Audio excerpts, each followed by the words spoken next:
Hey everyone, I'm Chris Carter here on the Locked On Steelers podcast. It's Monday, it's training camp week, but we still got to talk about that TJ Watt deal and the big changes coming with it. We'll talk about that here on the Locked On Steelers podcast. Let's get into it.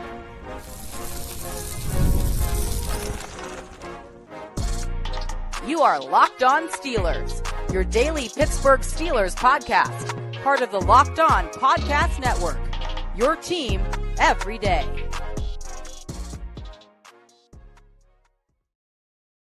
Hello and welcome to the Locked On Steelers podcast. I'm your host, Chris Carter, bringing you your daily dose of all things on the Pittsburgh Steelers. As always, you can find this show in your favorite podcasting apps and on YouTube. Like this video if you enjoy it. Subscribe to this YouTube channel to get all of your daily Monday through Friday episodes, as well as our bonus content. We thank you for making us your first listen every day because we're your team every day. And today's episode is brought to you by FanDuel. Right now, new customers can get $150 in bonus bets when you hit on your first bet of $5 or more. More on them later. We hope you had a great weekend because it's training camp week. We'll get to more training camp specifics in a bit, but we got to talk more about the big news that hit last Thursday that I did a live stream about for Friday. That was our Friday episode talking about TJ Watt and his new deal. Now, if you want my raw reactions to it, why the money makes sense, all of that, that's in that episode. I'm not here to talk about that with you today. I'm here to talk about why this deal, one, we knew it was coming. We talked about on this show. I said, like, hey, all the signs point to TJ Watt's going to sign this deal. It's going to be fine. Don't sweat about it. You're going to forget about this stuff by the start of the season. But what you do want to pay attention to are the changes that I think the Steelers have been building their railroad to in order to be a better defense around TJ Watt and to free him up more. And it may not be the way that you think it is. Watt signing is something, again, that we saw coming. And with the Steelers, what they've been doing, what Omar Khan's been doing, I think has been all part of a bigger plan to be a better defense as a whole and still be led by their best player, and that being TJ Watt. Of course, TJ Watt had 11.5 sacks last year. Not a bad number, but his lowest mark in a season where he didn't miss anything more than 2 games since his, I think, second year. Since his rookie season.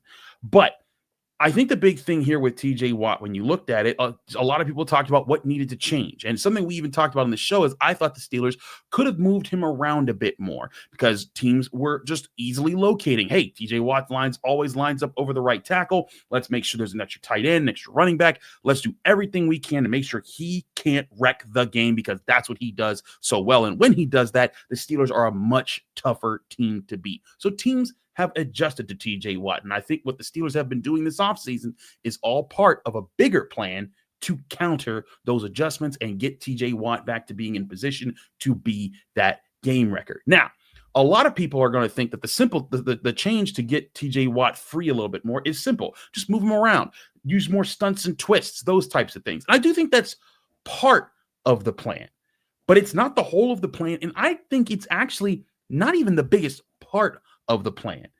And what tells me that are the moves that we've been seeing Omar Khan make all this offseason as the Steelers are going to deploy a different style of pass rush this upcoming season.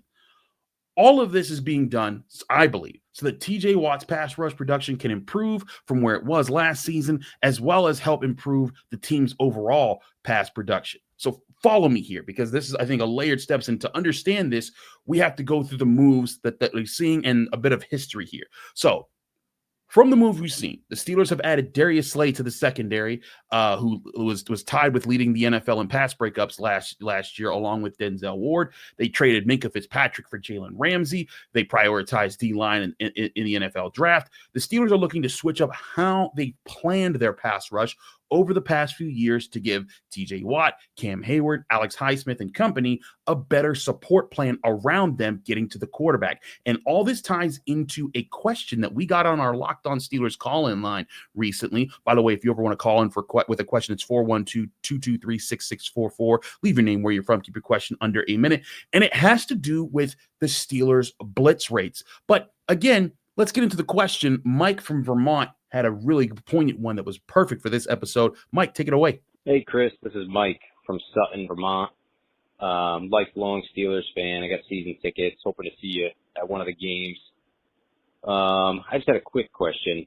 What do you think about, with all the changes we made on defense, if we're kind of heading back into our heavy, Blitzburg, pass rush, blitzing a lot era.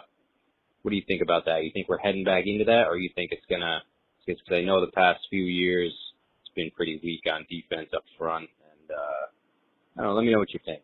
Thanks. Mike, thank you for your question. Call in if you want your question on the air, like Mike did at 412-223-6644. Leave your name, where you're from. Keep your question under a minute. We try to get your question on the show. Mike is onto something here, because the Steelers, while still being one of the best defenses in the NFL, they've ranked top 10 for the past 3 straight years under Teryl Austin, they have decreased their blitz rates. Blitzburg was the term for the Steelers. I think it was coined back in the 90s when Dick LeBeau came to the team, and then it came back when he left the team, came back to the franchise, and became defensive coordinator. The Steelers were known for sending heat from all angles, reckless abandon, while still having complex coverage schemes behind it that made it tough to beat them when they were on their game. And that's something that defined the Steelers for quite some time. And when Keith Butler took over for Dick LeBeau in the mid-2010s, the Steelers kept up that blitz, those blitz packages. And to understand what your Steelers are going to have to do to bring that part and how it ties into the signing of TJ Watt and the moves they're making, we need to understand how things have changed since Keith Butler left after the 2021 season. When Teryl Austin, the Steelers' current defensive coordinator, took over for Keith Butler, there was a dynamic switch from what the Steelers did to get after the quarterback with Butler to Austin. Under Butler, they sent blitzes at much higher rates. Butler's defenses led the NFL in sacks from 2017 to 2021. 5 consecutive seasons, which is insane because no team before that had led the NFL in the history of the NFL. No team had led the NFL in sacks for more than 2 years in a row. So Keith Butler, his whole thing was, we're getting after the quarterback. We're going to sack the quarterback no matter what. We may pay for it in other ways, but this is the crux of our defense, is the pass rush is going to win the day. And with TJ Watt and Bud Dupree and Cam Hayward and Stephon Tuitt, it was working, and especially because they were bringing blitz rates with Keith Butler. In 2024, to show you the difference in how vast these were, in 2024 with Teryl Austin, the Steelers blitzed 25.9% of the time, just under 26%. That was the 12th highest rate in the NFL. Not particularly low by itself, but it was a vast difference from how the Steelers brought their pass rush and their blitz rates when Keith Butler was defensive coordinator for most of his time. In 2020, the Steelers had blitzed 40.3% of the time. Over 40%. That was the 3rd highest rate in the NFL. The year before that, it was 36.9%. The year before that, it was like 38.9% or something like that. They were much more likely to blitz teams under Keith Butler because of their scheme. So why did they change from that with Teryl Austin? Under Butler, those blitzes were complex, but the coverage schemes weren't as complex until the Steelers brought in Teryl Austin as a defensive backs coach in 2019. Together, they kind of helped each other in that regard. But in Butler's last year, in 2021, you saw those blitz rates decrease because the Steelers switched to more 4-man rushes, trusting TJ Watt, Alex Highsmith, Cam Hayward and company to win more of their one-on-ones and create more complex coverage schemes that Teryl Austin was drawing up that allowed guys like Minkah Fitzpatrick on the back end of the defense to jump passes, create interceptions, create more complexities. And that was the way the Steelers defense won for a few years. And it worked for a time. And then that led to, okay, well, you know what? In 2021, even though they lowered the blitz rates, which, different blitzes and higher rates of blitzes was Keith Butler's calling card, they still led the NFL in sacks. So they figured, hey, we can move on from that, and we can get a defensive coordinator, you can let Keith Butler's contract expire, bring up Teryl Austin, and we'll make the focal point. We'll trust the pass rush to win on its own. We'll make the focal point the complex coverage schemes. And again, for a time it worked. You got 3 all-pro seasons out of Minkah Fitzpatrick. And under Teryl Austin, they have been a top 10 defense. But we've also seen how teams have adjusted to that. With Minkah Fitzpatrick farther back, less teams are giving him a chance to go after the ball. They've been trying to use more quick passes, run the ball in different spots, do things that make it so that, hey, our plan is to make sure number 90, the best player on this team, does not wreck us. And the Steelers have been trying to concoct a way to counter, and they have at times, but we saw, especially at the end of last season, how teams were doing it, and the Steelers, all their plans this year have led to what I think is their ultimate plan to try to counteract that when they face teams in 2025. And a lot of that has to go back to all the things that Omar Khan has been doing this offseason. I'll further explain that and how that plays into what the big plan is in 2025, as well as take more of your calls next here on the Locked On Steelers podcast. I'm your host, Chris Carter. Stick with us. We'll be right back.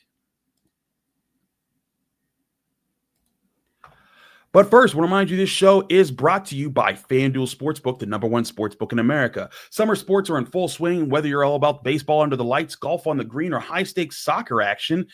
FanDuel is the best way to make every game even more exciting. You're already following the action, so why not make it a little more thrilling? With FanDuel, you can get in on the game while your friends are getting sunburned at the beach. I've been using FanDuel to track my favorite matchups, and the app keeps it fresh with new daily promotions and fun ways to bet. It's easy to use, fast to pay out, and makes even regular season games feel like must-watch events. Whether I'm placing a same-game parlay or watching a bet right into the 9th inning, FanDuel makes it easy to feel like I'm part of the action. New to FanDuel, new customers can bet just $5, and if you hit, you get $150 in bonus bets if that first bet of $5 or more wins. Open the FanDuel app today or visit FanDuel.com/lockedon to get started. That's FanDuel.com/lockedon to get started. FanDuel, America's #1 sportsbook. This episode is also brought to you by BetterHelp.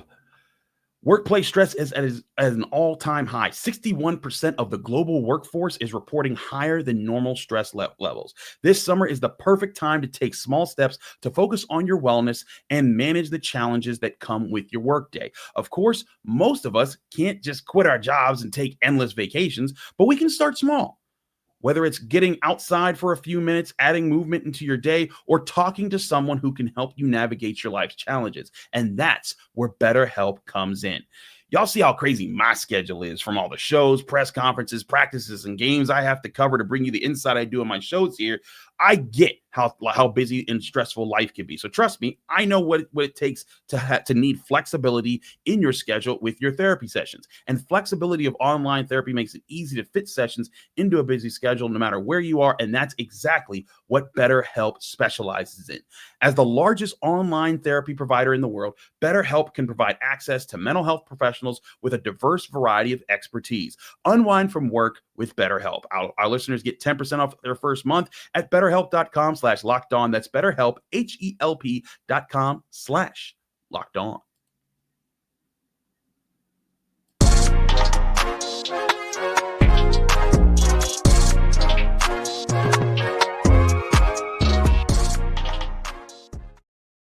We're back here on the Locked On Steelers podcast. I'm your host, Chris Carter. Want to continue my point here on what the Steelers are doing to better free up TJ Watt. It's not just about moving around. It's not just about more stunts and twists. It's about getting back to being that blitzing team that brings heat from different directions. A big part of this is going to come from their cornerback play. They've added Darius and Jalen Ramsey. They have Joey Porter Jr., and they have a lot of faith that Joey Porter Jr. is going to turn into a higher end cornerback than he has been. And again, I still think Joey Porter Jr. has been solid. His biggest problem has just been on the tail end of plays. He just needs to not make commit those penalties. But when it comes to press work, footwork, handwork at the line of scrimmage and leading up to those passes, he has been very good at those parts of his game. If he cleans up that back end, I think he turns into a very good cornerback. And if he does, he'll join two other very good cornerbacks, guys who've been all pros in their careers, guys who are very experienced in Ramsey and Slay. But what does that bring if they have all three on the field throughout the game or through most of the game? It brings the most complete cornerback room that they've probably seen since those 2019 and 2020 seasons when the Steelers blitz rates were higher, with Joe Hayden, Steven Nelson, and Mike Hilton. Those teams were able to blitz more because they trusted their cornerbacks to win a lot more at the line of scrimmage, which forced quarterbacks to hold the ball longer, which allowed TJ Watt, Bud Dupree, Cam Hayward, and Stephon Tuitt at the time to get after the quarterback a lot better because quarterbacks had to hold on to the ball. And on top of that, if the run defense improves with the additions they've made on the defensive line and the better presence up front, it will force teams into more second and longs, more third and longs. And when you do that, you allow yourself to draw more blitz packages, more of those complex blitz packages we've been talking about. You can't draw up fancier blitzes when a team only has 2 or 3 yards or even 4 yards sometimes to go, because all they have to do is hit one of those quick passes right behind one of your blitzes, and that's it. They have a first down. But when you get them in those 3rd and 7, 3rd and 8s, 3rd and 9s, 3rd and longer than that, then your blitzes force them, have a better chance to win, because now quarterbacks can't just do the quick dump pass, because then those guys can get tackled right away. It's a big part of what made those 2000s defenses so good with Troy Polamalu and James Harrison. Well, a lot of times quarterbacks were forced to check it down on 3rd and longs because the heat was so much that they had to get the ball out fast, or they were getting sacked and they couldn't get the ball downfield. And again, all that's set up by stuffing the run. This is why I think all the moves have been about the Steelers getting back to that. Yes, they gave up their guy in Minkah Fitzpatrick, who even without the turnovers, he did a good job defending the back end of the defense. But that's not the part of the defense that teams have been targeting. The quick passes, the taking advantage of the lesser talented cornerbacks, and trying to keep the Steelers in a position where the quick passes can limit what TJ Watt does. That's why they got these cornerbacks and filled out this cornerback room, I think, in order to press the line of scrimmage, limit those short and quick passes, force quarterbacks to hold on to the ball more. And as the quarterbacks hold on to the ball more, it allows the Steelers' biggest strength on their roster, their pass rush, to be a bigger, more focused part of the game, and allowing TJ Watt more time to get to the quarterback. You do that, then all of a sudden your strength is hitting home, and teams can't just, hey, we're just going to go for quick passes. Hey, go ahead. That's exactly what this cornerback room is brought in here to slow down. Because if they have to hold on to the ball more, TJ Watt, Alex Highsmith, Cam Hayward, they're going to get more chances. And when teams are trying to call up their complex blitz schemes, protection schemes to try to triple team or double team TJ Watt with running backs and tight ends, if the quarterback's holding on to the ball more, even if TJ Watt's not getting home in that instance, that's what's going to give Cam Hayward more time to work inside, more time for Alex Highsmith to work. And if you're in more second and third and longs, that's when Patrick Queen can blitz more. That's when they can send maybe some more corner blitzes. But they'll be able to bring heat from so many different directions that it'll be that much harder for teams to just focus on TJ Watt the way they have. Again, I think this goes back into what the Steelers were doing before Teryl Austin became defensive coordinator, because the Steelers were able to just say, hey, you know what? We can line up 4 guys and just have them rush the quarterback, and they're going to consistently win. And maybe those days are over for the Steelers. But what doesn't have to be over is getting pressure on the quarterback. That is still the primary part of the Steelers defense, that when they are doing that, everything else starts to fall in place. That's what I think all these moves have been about. It's not just going to be about TJ Watt moving from right to left. It's not going to be about, or left to right, I guess. It's not just going to be about him getting in more stunts and twists. And those things need to happen and will be part of the plan. But the big plan will be better defense of the run to force those longer situations, allowing their cornerbacks to press the line of scrimmage a bit more, and to force quarterbacks to hold on to the ball a little bit more. And that's going to come with its own mistakes, right? Cornerbacks are going to miss their opportunities. There's going to be mistakes here and there. But the primary part of this plan is to force offenses into situations that allow TJ Watt to still be that game wrecker. And let's also make it clear, he still wrecked plenty of games last year. But you saw when the Steelers started to play some of those really good teams, they had their plans in place to limit him. These moves by Omar Khan this offseason, and I think what we're going to see in training camp starting this week, when their first practice is Thursday this week, I will be on hand in Latrobe for that. I think all of these plans have been to counter those and to make the Steelers pass rush a threat, not just in the beginning of the season, not just against the bad teams or the middle teams, but to also still be a factor against the really good teams on their schedule. That is what the plan is. That's why they signed TJ Watt to the big deal that they have, and that's why I still think he's going to be a game wrecker for years to come with the Pittsburgh Steelers. We're going to take another quick break. When we come back, I want to talk more about what the Steelers can do now that we see the numbers of the TJ Watt deal. I think there's some things open there, and we'll take another question here from the call-in line here on the Locked On Steelers podcast. I'm your host, Chris Carter. Stick with us. We will be right back. But first, I want to remind you this show is brought to you by Rugiet. Guys, you've probably heard of Viagra or Cialis. Maybe you've even tried them. But if you're looking for something beyond the usual pill, it's time to meet Rugiet Ready. Rugiet Ready is a next-gen prescription treatment designed to amplify arousal in the brain and boost blood flow. Unlike the usual pills that can take hours, Rugiet's 3-in-1 formula dissolves under your tongue and kicks in fast, on average in 15 minutes. Effects can last up to 36 hours, so you can stay confident and in control when the moment is right. If traditional options haven't worked, Rugiet might be the answer. Over 150,000 men have already made the switch. Head to Rugiet.com/LockedOnNFL and use code LockedOnNFL to get 15% off today. That's RUGIET.com/LockedOnNFL and use promo code LockedOnNFL for 15% off. Individual results may vary with prescription treatment. Compounded drugs are permitted to be prescribed under federal law, but are not FDA approved and do not undergo FDA safety, effectiveness, and manufacturing review. Please visit the Rugiet website for full safety information.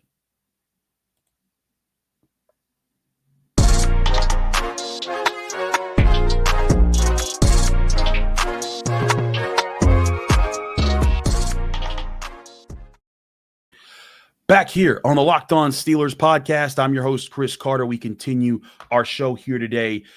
Before we get into some more of these questions, I do want to make this point. We did see updated numbers on TJ Watt's contract and what it impacts for this season. As you know, when the Steelers or any team signs a player to a new deal that gives them an extension while they have like one more year on their current deal that they had before that extension, what usually happens is the year that this year for TJ Watt, he's gotten a 3-year extension on top of this year, so 4 years in total right now. What's happening is while the money for those future years will be bigger and he will average $41 million a year in those next 3 years, the money this year is designed to free up more cap space. And what looks to have happened here is that the Steelers lowered his cap hit by around $7-ish million for the 2025 season. And according to overthecap.com, right now, as I'm looking at it, it's $17.6 million in cap space for the Pittsburgh Steelers as of literally, like, I'm recording this Sunday night, July 20th. So if those numbers are accurate and don't budge and everything's fine there going into training camp, what that tells me is Omar Khan does have money to play with. Now, typically the Steelers like to keep about $8 to $10 million in salary cap space so they can make emergency moves. Like if there's a big injury and they need to make a trade and they need to move guys around, this gives them wiggle room for their money and their salary cap so they can do things and, you know, just move the money around a bit easier. That's something that they've done since I paid attention to salary cap numbers with the Pittsburgh Steelers. But what it does is, okay, so if you're saying at a minimum they can have $8 million left, that gives them about $9.6-ish million to play with right now. And that's plenty of money to sign free agents or to try to move money around for a trade if they feel the need to get a guy that's either on a rookie at the tail end of a rookie deal, like a Romeo Doubs that we've talked about with a Packers wide receiver, if they want to add a wide receiver 2 to their roster, or if they want to sign a Julian Blackmon, a free safety type free agent that's available right now, or if they want to get a swing offensive tackle, like probably go get a guy. If they don't like any of their current backup offensive linemen, they can go get a different guy from somewhere else that's probably very cheap and not lose too much of their salary cap. But $9.6 million, if that's like roughly the space that they have to go sign guys at this stage of the offseason, that's plenty of money to do that. Like a Julian Blackmon is not going to cost you a ton of money. I think you could probably get him for a fraction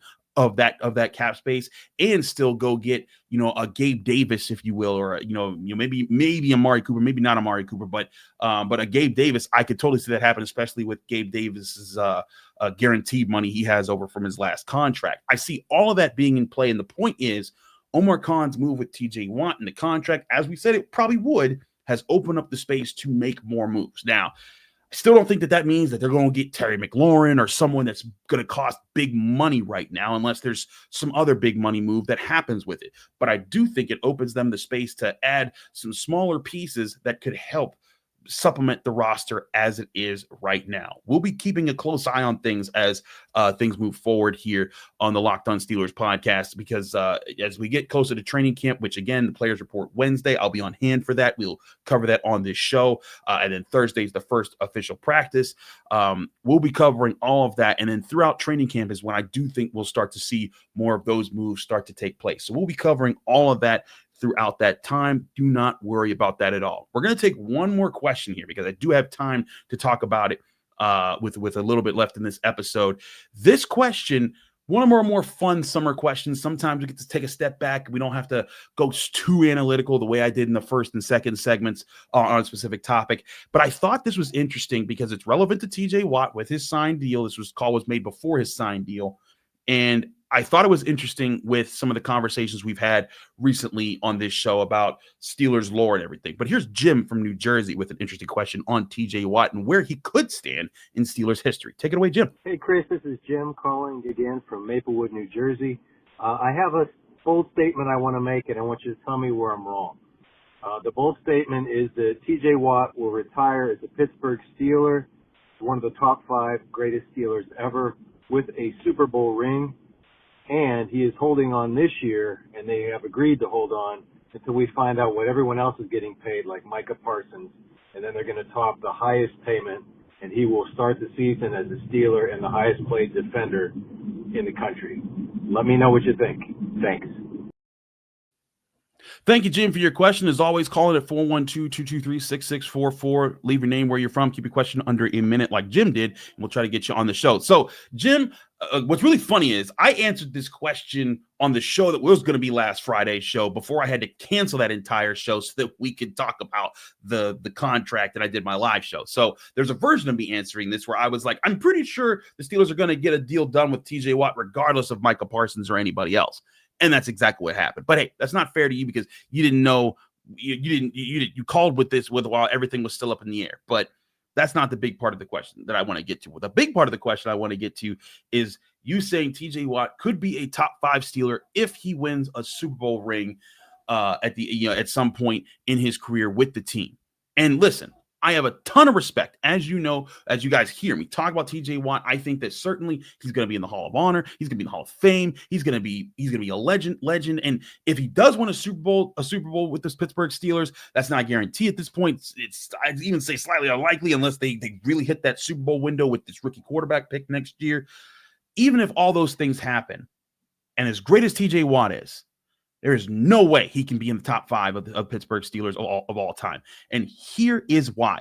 The number of Pittsburgh Steelers that are all-time greats are too long. There's too long of a list. It's a CBS receipt of a legendary elite players from so many different eras that led to, again, this Super Bowl, having the most Super Bowls in the history of the NFL, that being 6.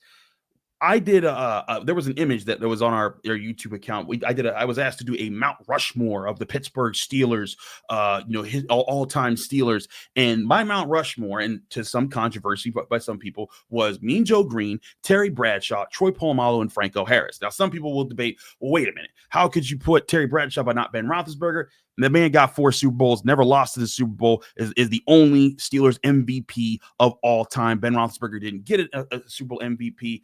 I'm sorry, Terry Bradshaw is in over Ben Roethlisberger. I don't care about stats. It's a different era. Terry Bradshaw at one point led the only number 1 offense the Steelers have ever had in the history of the NFL. Franco Harris, you don't got to explain that. Immaculate reception, 4-time Super Bowl champ, Super Bowl MVP, superstar running back, retired with the second most rushing yards of all time when he did, only behind Jim Brown and barely behind Jim Brown. Mean Joe Green, the best defensive tackle of all time, basically the guy that started the Steel Curtain defense that led to the 70s, that won 4 Super Bowls in 6 years, and Troy Polamalu as the lone representative of the 2000s era, because while Ben Roethlisberger was the quarterback at the time, he was not the best player on the team. It was always Troy Polamalu. That dude was the best safety in football for many years, and maybe the best strong safety of all time. So that's why I have mine listed that way. But in this top 4 list, TJ Watt can't get up in here because you know what? Right after these guys is Jack Lambert, Jack Ham, Mike Webster, Mel Blount, all these legendary Steelers that have 4 Super Bowls to their name. Lynn Swann, John Stallworth, even guys that have 2 Super Bowls to their name, like James Harrison. Though I do think that there's an interesting comparison for James Harrison and TJ Watt because James Harrison, like when you look at TJ Watt's sack numbers, they are insane compared to James Harrison. Like TJ Watt had 11.5 sacks last year and was considered washed by many people. There is only one season in James Harrison's career where he had 11.5 sacks or more in his entire career. And that's crazy to think. That's just how good TJ Watt is. But even with that, TJ Watt don't got a pick 6 in the Super Bowl. Now, maybe if TJ Watt gets a sack fumble recovery in the Super Bowl, that'll change things. But James Harrison's a little bit closer. But I mean, Hines Ward, that's a tough one, but he's not over. You can't put TJ Watt, I think, over Ben Roethlisberger just yet because again, Ben won 2 Super Bowls and was a huge part of those 2000s teams.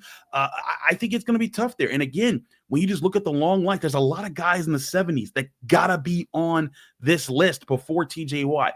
I think that TJ Watt, if he wins a Super Bowl, could put himself in the conversation for the fringe of the top 10 when it comes to the Pittsburgh Steelers. But saying he's top 5, absolutely not. And that's not a disrespect to him. It's more of a big nod of respect to the long history of success and elite players and legendary players that the Steelers have in the history of their roster. So thank you for your question, Jim. Thank you for everyone who calls in for our Locked On Steelers call-in line at 412-223-6644. We'll be back tomorrow with another episode of the Locked On Steelers podcast. We'll start looking closer and closer at training camp and the biggest questions in them. Stay tuned here for the Locked On Steelers podcast. For that, I'm your host, Chris Carter. Follow me on Twitter, Instagram, TikTok, Blue Sky, whatever your social media is that you prefer. If you want to find me, it's always the same handle, at Carter Critiques. You can read my work in the Pittsburgh Post-Gazette by going to post-gazette.com. You can find me here on the Locked On Steelers podcast every day, Monday through Friday, on your favorite podcasting apps and on YouTube. Like this video if you enjoy it. Subscribe to this channel to get all of those Monday through Friday episodes. Back here tomorrow with another episode of the Locked On Steelers podcast.